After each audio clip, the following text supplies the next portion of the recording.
ভারত বিশ্বকাপ জিতেছে এবং তারা যোগ্য দল হিসাবে কিন্তু বিশ্বকাপ জিতেছে। যদি তাদের ম্যাচগুলো আপনি পর্যালোচনা করেন, সেখানে পারফরমেন্সের যদি আপনি পর্যালোচনা করেন, তাহলে অবশ্যই ভারত যোগ্য দল হিসাবে বিশ্বকাপ জিতেছে।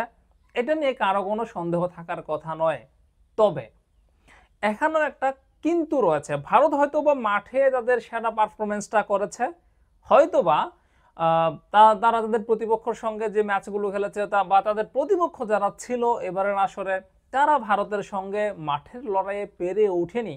কিন্তু এখানে একটা জায়গাতে প্রশ্নবিদ্ধ রয়েছে ভারত, সেটা হচ্ছে আইসিসির থেকে তারা কিছু বেনিফিট পেয়েছে, যেটা আমার মনে হচ্ছে বা অনেকেই মনে করছে কিছু বেনিফিট তারা পেয়েছে। যেমন তাদের ভ্রমণটা করতে হয়েছে কম। অন্যান্য দলগুলো যেমনভাবে টুর্নামেন্টের শুরু থেকে বিভিন্ন ভেন্যুতে ভ্রমণ করেছে, ভারতের ক্ষেত্রে কিন্তু তেমনটা হয়নি। তাদের ভ্রমণটা কম করতে হয়েছে। ইভেন আপনি যদি আফগানিস্তানের কথা ধরেন, আফগানিস্তান কিন্তু সেমিফাইনাল যে ম্যাচটা খেলেছে দক্ষিণ আফ্রিকার বিপক্ষে, সেই সেমিফাইনালের আগে একটা বল অনুশীলন করার সুযোগ পায়নি আফগানিস্তান। এই ক্ষেত্রে ভারতের ক্ষেত্রে কিন্তু জিনিসটা এরকম হয়নি।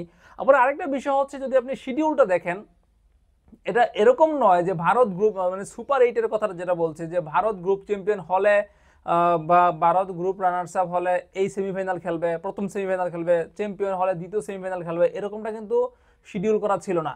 শিডিউলটা এরকমই ছিল যে ভারত গ্রুপে চ্যাম্পিয়ন হোক বা রানার্স আপ হোক, যাই হোক, তারা খেলবে দ্বিতীয় সেমিফাইনাল। প্রথম সেমিফাইনাল তারা খেলবে না, তারা খেলবে দ্বিতীয় সেমিফাইনাল। শিডিউলটা আসলে এরকম ভাবে করা হয়েছে।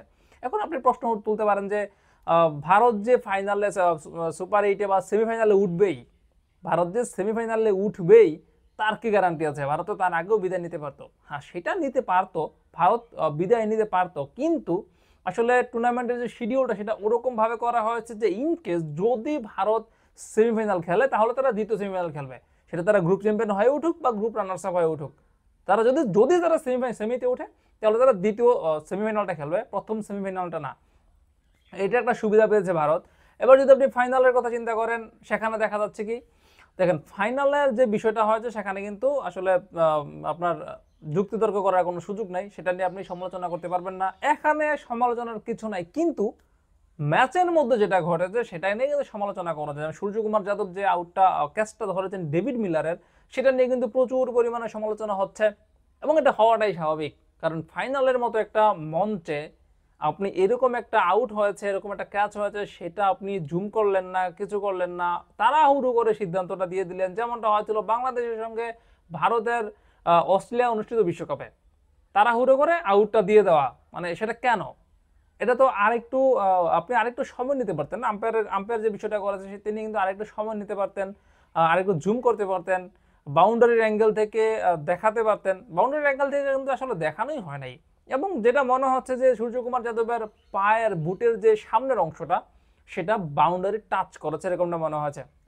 আবার আরেকটা বিষয় হচ্ছে বাউন্ডারির যে সীমানা, সেটাও কিন্তু অনেকে এরকমটা সমালোচনা করেছে যে বাউন্ডারির সীমানাটা একটু পেঁচানো হয়েছে, বাউন্ডারির সীমানাটা টেনে পেঁচানো হয়েছে, যার কারণে আসলে সূর্যকুমার যাদবের এই আউটটা, মানে এটা যদি বাউন্ডারি যদি আরেকটু সামনে থাকতো, তাহলে এটা ছক্কা হতো, এরকমটা অনেকে মনে করছেন বা মন্তব্য করছেন। এগুলো কিন্তু অমূলক নয়, যে সমালোচনাটা সেটা অমূলক নয়।